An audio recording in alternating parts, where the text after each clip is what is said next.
Welcome to Speak English Podcast. Hey everyone, welcome back to Speak English Podcast. I'm David, and I'm here with my amazing co-host Sarah. Sarah, how are you doing today? Thank you so much, David. I'm doing fantastic, and I'm really excited about today's episode because we're tackling something that frustrates so many English learners. You know what? I was just thinking about this yesterday.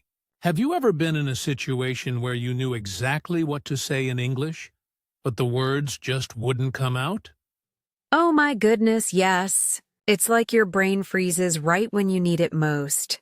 You've studied for hours. You know the vocabulary.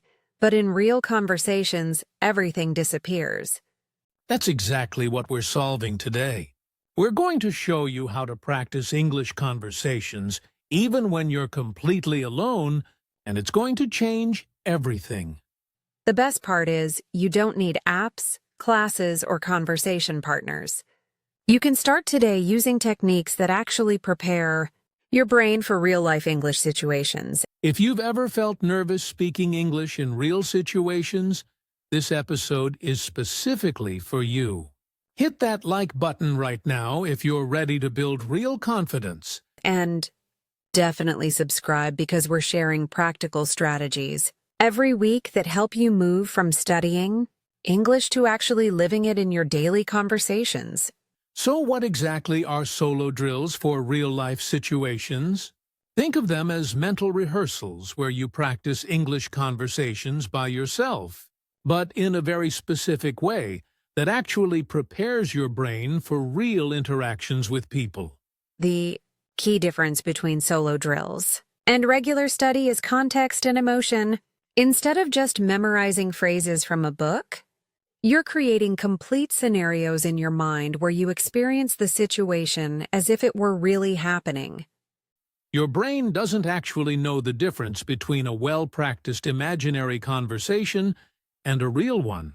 When you practice ordering coffee in your living room with full emotion and detail, your mind builds the same confidence pathways. This method works because it bridges the gap between passive knowledge and active use. You know the words when you read them, but solo drills train your mouth and brain to produce them automatically when you need them most in conversations. Traditional study focuses on isolated sentences, but solo drills simulate complete interactions. You practice the greeting, the main conversation, handling problems, and saying goodbye, just like real life requires from start to finish. The magic happens when you add realistic details to your practice.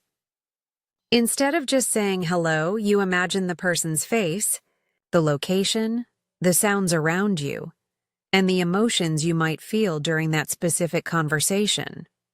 Solo drills also let you practice the unexpected moments that textbooks never cover. What happens when someone doesn't understand you? What if they ask a question you weren't expecting? You can rehearse these challenging situations safely. Another powerful aspect is that you control the pace and difficulty. You can start with simple interactions and gradually make them more complex as your confidence grows, always pushing yourself just enough to improve without feeling overwhelmed. The best part is that you're training your brain to think directly in English instead of translating from your native language. This is the secret that separates fluent speakers from people who just know a lot of vocabulary and rules. When you practice complete conversations alone, you're essentially teaching your brain to expect English interactions, making real conversations feel familiar and natural instead of scary and unpredictable like they used to feel before. Let me show you exactly how this works with a real example. Imagine you're at a coffee shop and you need to order your morning drink. Don't just think about the words. Create the entire scene in your mind with all the details you can imagine. Picture yourself walking through the door, hearing the coffee machine sounds, smelling the fresh beans, and seeing the menu board above the counter. Now the barista looks at you and says, "Good morning. What can I get started for you today?" Here's where the magic happens. You respond out loud as if you're really there. "I'd like a medium latte with oat milk, please." But don't stop there, because real conversations continue with follow-up questions and natural flow. The barista might say, "Would you like any flavoring in that?" And you practice responding naturally. "No, thank you, just the oat milk is perfect." Then they say that'll be $4.50, and you continue the complete interaction. Now let's make it more challenging, because real life isn't always smooth. What if they say we're out of oat milk? Would regular milk or almond milk work instead? You practice handling this unexpected situation calmly and naturally. You might respond, "Oh, almond milk sounds great. Thank you for letting me know." See how you're not just learning to order coffee? You're learning to adapt and handle real communication challenges that happen every single day. Another powerful example is practicing phone conversations. Let's say you need to call a restaurant to make a reservation. Start by imagining dialing the number, hearing it ring, and then someone answers with, "Hello, this is Mario's restaurant." You respond confidently, "Hi, I'd like to make a reservation for 2 people tonight if possible." They might ask, "What time were you thinking?" And you continue the conversation naturally, handling questions about party size, special requests, or availability. The key is to make these practice sessions as realistic as possible. Use different voices for different people. Pause naturally like real conversations do, and include the small talk and polite exchanges that make interactions feel genuine. Remember to practice the entire interaction from beginning to end. Start with walking in or making the call. Have the main conversation, handle any problems that come up, and finish with thank you and goodbye just like you would in real life. The benefits of solo drills are absolutely incredible, and they start working faster than you might expect. First, you develop automatic responses that come naturally without having to think about every single word before you speak them. When you practice the same scenarios repeatedly, your brain creates strong neural pathways that make English responses feel as natural as breathing. You stop translating in your head and start responding directly in English like native speakers do. Another amazing benefit is confidence building. Since you've already succeeded in these conversations dozens of times during practice, your mind treats real situations as familiar territory instead of scary, unknown experiences. You also develop incredible flexibility in conversations. Because you practice different variations of the same scenario, you're prepared when people respond in unexpected ways or when conversations take turns you didn't anticipate happening. Solo drills eliminate the pressure and embarrassment that often comes with making mistakes in front of other people. You can experiment, try different approaches, and learn from errors in a completely safe and judgment-free environment. One of my favorite benefits is convenience. You can practice anywhere and anytime without needing conversation partners, expensive classes, or special apps.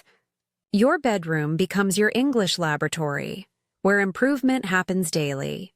You'll notice that your listening skills improve dramatically because you're training your brain to expect certain responses and patterns. This makes real conversations much easier to follow and understand when people speak quickly. Solo drills also help you discover your personal speaking style and voice in English. You learn which phrases feel natural to you and which expressions match your personality, making your English sound more authentic and genuine. Perhaps most importantly, you start thinking in English instead of your native language. This mental shift is the key difference between people who speak English well and those who are truly fluent in natural conversations. The compound effect is amazing. Each practice session builds on the previous one. creating momentum that transforms your English abilities much faster than traditional study methods that focus only on memorizing rules and vocabulary lists. Here's your complete step-by-step guide to master solo drills effectively. Step 1 is choosing a specific real-life situation that you encounter regularly or want to prepare for. But be very detailed about the context and setting. Don't just say shopping. Be specific, like buying groceries at the supermarket near your house on a busy Saturday morning. The more specific and personal you make the scenario, the more your brain will connect with it emotionally. Step 2 is creating the complete scene in your mind, with all 5 senses engaged. What does the place look like? What sounds do you hear in the background? What smells are there? Who else is around you at that moment? Step 3 is starting the conversation from the other person's perspective first. If you're practicing at a restaurant, begin as the server saying, "Good evening, welcome to our restaurant. Can I start you with something to drink tonight?" Then switch to your role and respond naturally out loud as if you're really there. "Yes, I'd like a glass of water, and could I see the wine menu, please?" Keep the conversation flowing back and forth between both perspectives. Step 4 is continuing the entire interaction from beginning to end without cutting it short. Include the greeting, small talk, main conversation, handling any problems that arise, payment if needed, and the polite goodbye. Step 5 is practicing the same scenario multiple times with different variations and outcomes. What if they don't have what you want? What if you need to ask questions? What if something goes wrong during the interaction? Step 6 is making it progressively more challenging as you get comfortable. Add unexpected questions, difficult situations, or complex requests that push your English skills just beyond your current comfort zone safely. Step 7 is practicing these scenarios regularly and consistently. Spend 10 to 15 minutes daily on different situations rather than doing long sessions once in a while, because consistency creates stronger neural pathways. Finally, Step 8 is tracking your progress by noticing how you feel in real situations. After a week of practice, you'll be amazed at how much more confident and prepared you feel when these conversations happen naturally. Let's talk about the biggest mistakes people make with solo drills so you can avoid them completely. Mistake number 1 is being too formal or robotic in your practice, sounding like you're reading from a textbook instead of having natural conversations. Real conversations are casual, flowing, and include natural pauses, filler words, and emotional expressions. Practice saying things like, "Well, let me think about that," or, "That sounds interesting," to make your English sound genuinely conversational. Mistake number 2 is practicing only perfect scenarios where everything goes smoothly. Real life is messy and unpredictable, so you need to practice when things go wrong, when you don't understand something, or when you need clarification. Practice situations like, "Excuse me.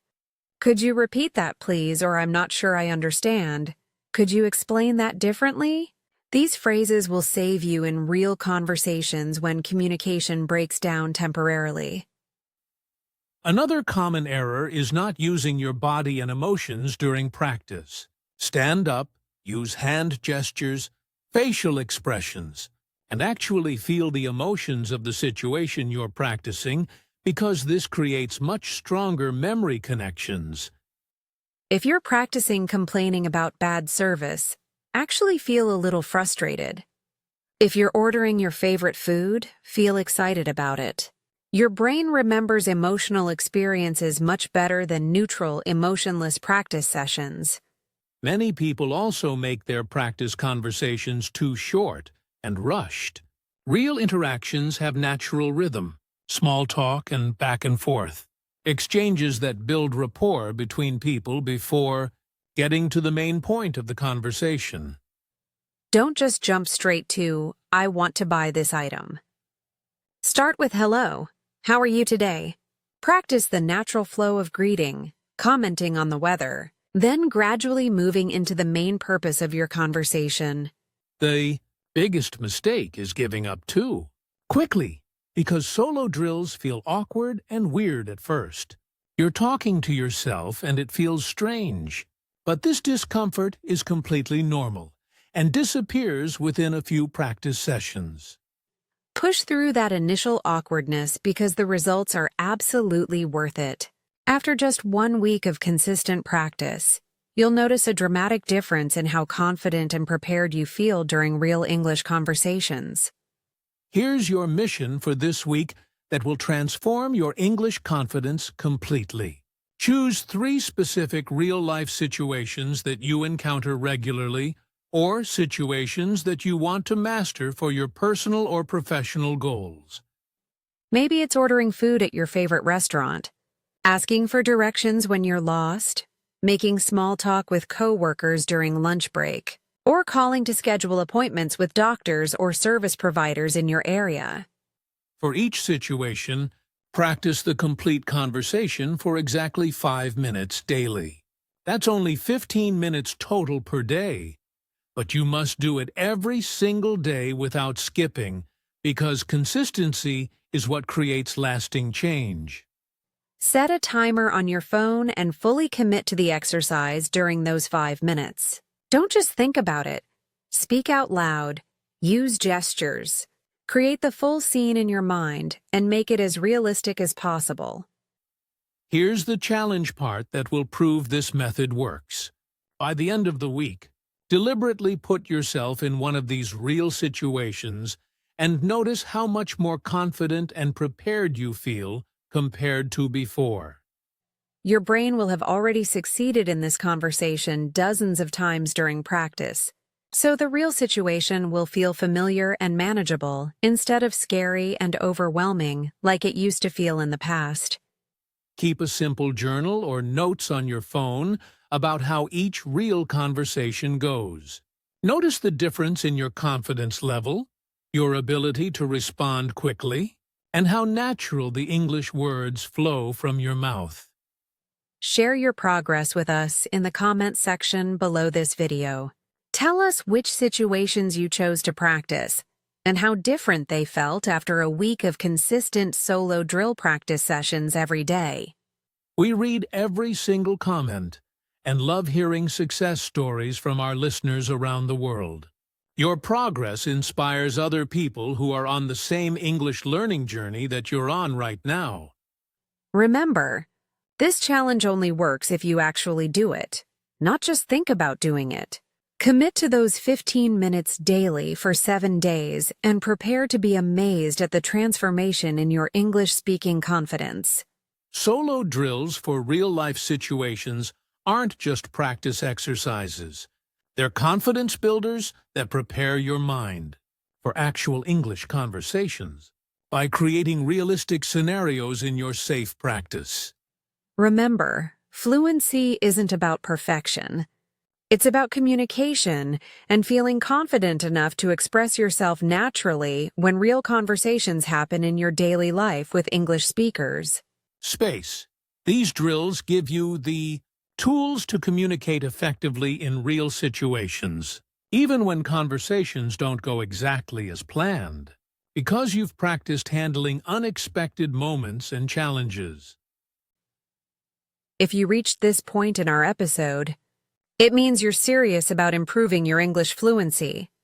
Hit that subscribe button and give us a like to help other English learners find this content. Start today with just 1 situation and 5 minutes of practice daily. Your future English-speaking self will thank you for taking this action right now instead of waiting for the perfect moment to begin. We want to hear about your progress and success stories. Tell us in the comments which situations you're going to practice and how solo drills are working for your English improvement journey. If this episode helped you understand how to practice English conversations alone, type the word confidence in the comments to let us know this content was valuable for your learning goals. Until our next episode, Keep practicing those solo drills.